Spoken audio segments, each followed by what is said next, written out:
2025년 10월 23일 목요일 아침 8시 35분쯤 됐고요. 서울 시간은 같은 날 10월 23일 목요일 밤 9시 한 35분 됐겠네요.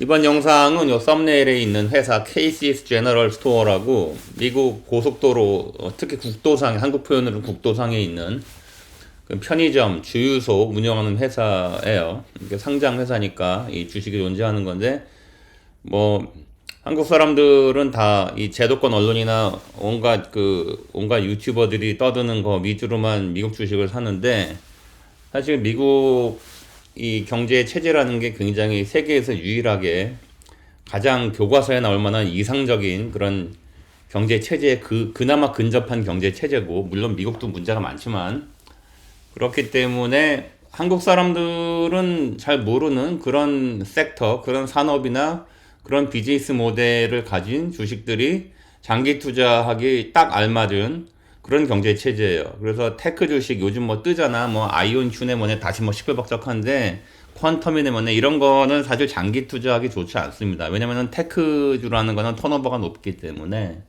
새로운 테크가 기존의 기술을 다 죽여버리고 사장시켜버리죠. 그래서 장기 투자하기에는 사실은 매출하고 이익이 꾸준히 증가하면서 비즈니스 모델이 되게 안정적이라서, 또 미국 경제 체제가 컨섬션 드리븐 이코노미죠. 소비가 경제 성장을 리드하는, 그리고 이 노동시장이 유연하기 때문에 미국 경제가 좋냐 나쁘냐, 리세션이냐 화랑이냐, 이거의 가장 중요한 척도 중에 하나가 어닝플먼트의 실업률이고 한국이나 중국이나 이렇게 미국의 물건을 팔아먹어야지만 생존이 되는 그런 나라. 그러니까 중국은 근본적으로 미국이나 유럽에, 특히 미국의 물건을 팔아먹고 달러를 벌어와야지만 걔네들의 경제 체제가 안정을 유지하는 근본적인 한계가 있기 때문에, 중국이 미국하고 패권 전쟁 한다는 것 자체는 애시당초 코미디예요. 그런 거를 수십 년간 그런 착각에 빠져가지고 중국 뭐 안미 경중이라는 이상한 착각에 빠져가지고 꿀 빨다가 이제 조선 말기 이후 최대 위기를 맞은 게 한국이라는 나라, 한국이라는 사회고, 좌우지간 KC라는 회사를 제가 4월 중순에 4월 10 며칠 날 소개를 한번 했었었는데, 그 썸네일 똑같이 씁니다. 이게 관세 정제 전쟁과 무관한 안전자산이다. 그 중에 하나로서 좀 과장은 했지, 세상에 안전자산이 어디 있습니까? 근데 KC 제너럴 스토어라는 회사 소개를 6개월 전에 했었고, 티커는 KASY예요. 그러면 6개월 전에 이 회사를 소개하고 나서 현재까지, 오늘이 10월 23일이니까 실적을 비교를 해보면 테슬라 나스닥 지수, 그리고 한국 사람들이 많이 사는 테크 ETF QQQ, 그 S&P 500 지수, 그리고 KC 제너럴 스토어 KASY, 요 네 개 비교를 한번 해봤어요. 백테스트 차원에서 6개월 지났으니까 백테스트 해보는 거예요. 4월 15일에 요 처음에 요 영상 소개를 했고, 6개월 지났으니까 그 후에 테슬라가 82% 올랐다. 6개월 동안에 테슬라가 82% 회복했으면 상당히 잘한 거죠. 나스닥 지수가 39% 올랐고, QQQ가 37% 반올림에서 올랐고, S&P 500 지수가 27% 올랐고, KC는 19.46% 올랐어요. 그래서 요 백테스트 6개월 지난 지금 백테스트 하는데, 요 6개월 만에 성과만 보면은 KC가 가장 밑에 깔려 있죠. 테슬라가 많이 올랐지만 여기 파란색 선 보시다시피 굉장히 차피합니다. 굉장히 몰레트래요. 그래서 테슬라는 굉장히 이 스트레스를 많이 주는 그런 주식이죠. 이게 이렇게 멀리서 보면은 무상향이지만, 좀 이렇게 가까이서 보면은 얼마나 이게 오르고 내리고 이게 등락이 심하잖아요. 테슬라는 사실 장기 투자하기에는 굉장히 스트레스를 많이 주는 주식이다. 좌우지간 뭐 훌륭한 회사고 대단한 회사긴 합니다. 자, KC가 6개월 동안에 19% 올라서 가장 적게 올랐다.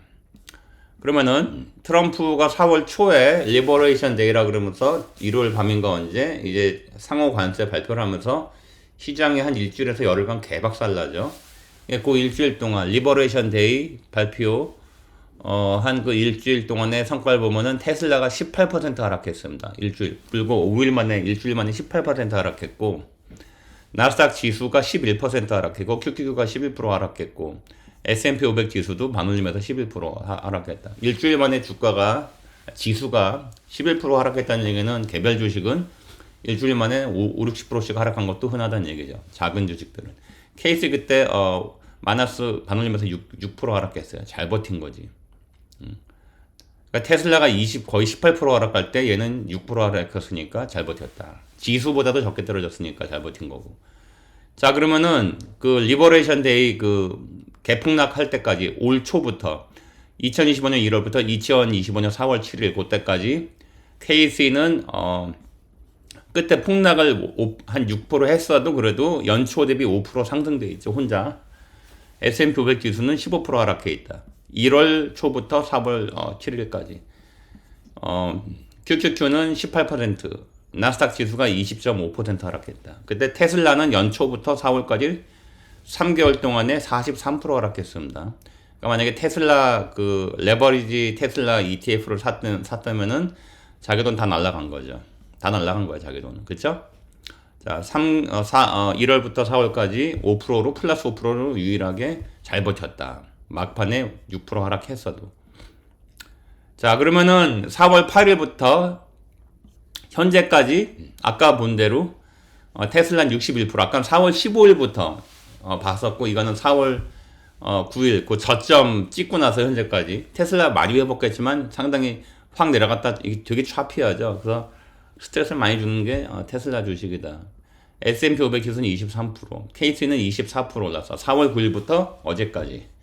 그러니까 뭐 S&P 500보다 조금 더 많이 오른 거지. 한 연초부터 어땠냐? 연초부터 현재까지 이 성과를 보면 한번 돌려봅시다.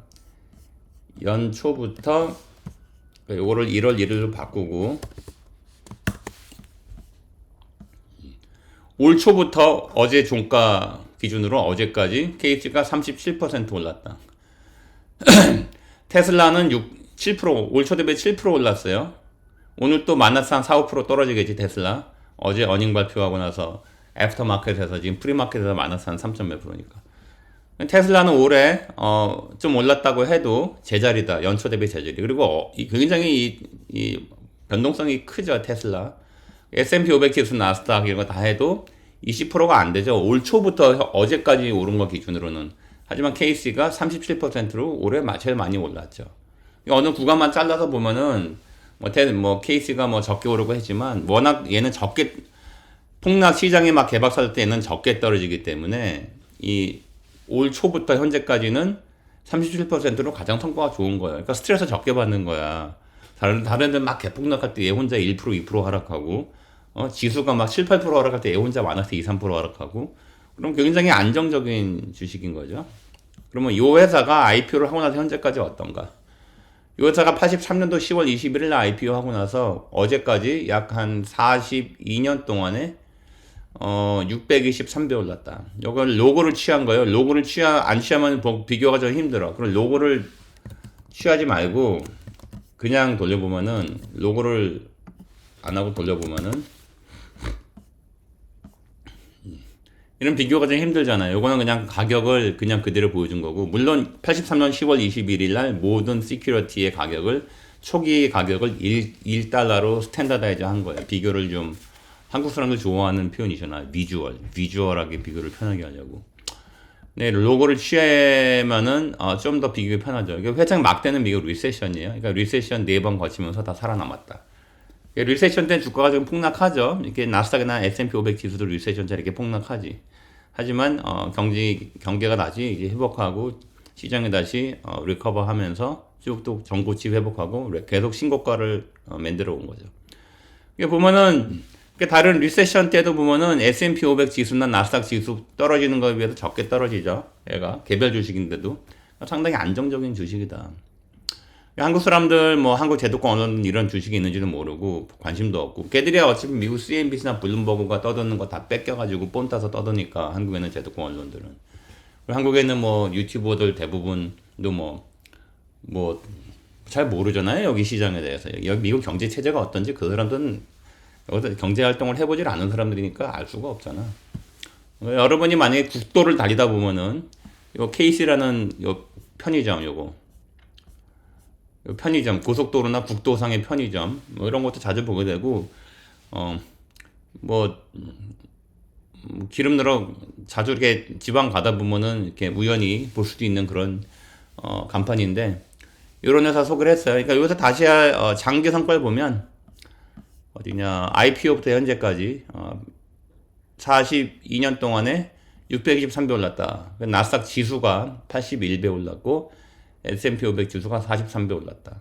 그러니까 만약에 여러분이 나는 30년, 40년, 50년 장기 투자해서 미국 주식에 장기 투자해서 은퇴 노후 준비를 하겠다. 아니면 내가 죽고 나면은 내 자식이나 손주한테 물려줄 만한 그런 주식으로 미국 주식으로 포트폴리오를 내가 짜놓고 내가 세상을 하직하겠다. 그런 웅대한 장기 플랜이 있고 실행할 의지가 있는 사람들한테는 미국의 이런 그냥 일반 소비재 주식이나 어떤 독과점 형태의 비즈니스 모델을 가진 주식들 그런 섹터에 있는 주식들이 장기 투자에는 사실 제일 좋다. 왜냐면은 아무리 AI 머신러닝 시대가 와도 로봇 시대가 와도 기본적으로 자동차 기름 넣고 해야 되는 건 해야 되는 거고 중간에 고속도로 국도 다니다가 화장실도 한번 가야 되고 그럼 휴게소 들려야 되는 거 아니에요. 그럼 휴게소 들린 김에 필요한 거 물도 사고 물론 점원이 없어지고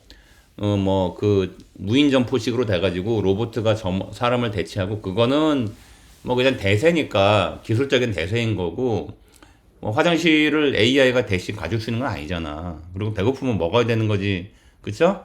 그리고 휴게소나 국도상의 휴게소, 고속도로상의 휴게소 들려가지고 필요한 거 하다못해 기름을 다시 리필 한다든지 전기차가 다 대세가 돼가지고 전기차 충전을 해야 된다든지 어차피 이런 휴게소 계속 존재하는 거니까.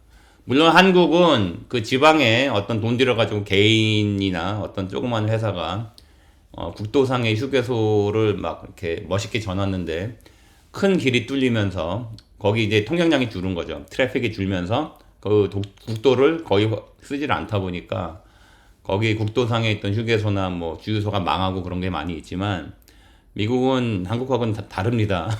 많이 다르기 때문에 미국도 국도상이나 고속도로상에 망한 주유소나 망한 휴게소도 종종 보여요.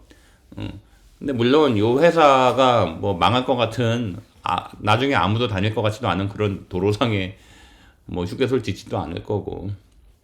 자, 요 회사 KC 제너럴 스토어 소개를 4월에 했다가 이제 6개월 지나서 백테스트 차원에서 했고 그리고 미국 주식에 정말로 장기 투자 관심 있는 사람들한테는 요 영상 제가 올리는 영상들이 도움이 좀 많이 되길 바래요. 그리고 이 영상이 재밌고 좋은 인사이트를 주었다. 그럼 널리 알려주시고 구독, 좋아요, 알림 그거 하시고 그리고 한국의 이재명하고 민주당 애들이 요즘 주가 펌프질을 진짜 엄청나게 무식하게 해대고 있는데 얘들 무슨 그런 식으로 주가 펌프질을 하는 거 서스테이너블 하지 않습니다.